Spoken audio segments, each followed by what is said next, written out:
বিশ্ব নবীর সাহাবী হযরতে সাআদ রাদিয়াল্লাহু তাআলা আনহু থেকে হাদিসটি বর্ণিত।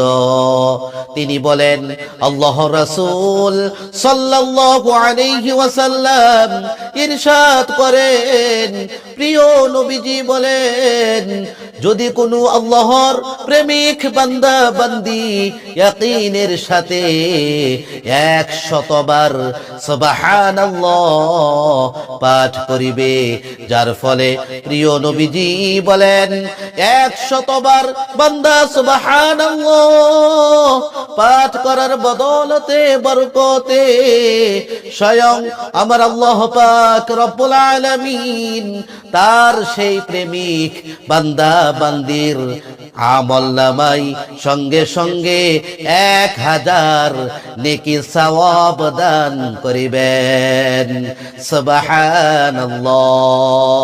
শুধু তা নয়, প্রিয় নবীজি তিনি আরো বলেন, বান্দা 100 বার সুবহানাল্লাহ পাঠ করার বদলতে বরকতে স্বয়ং আমার আল্লাহ পাক রব্বুল আলামিন তার সেই প্রেমিক বান্দা বান্দির সঙ্গে সঙ্গে 1000 পাপ সমূহ মোচন করে দিবেন।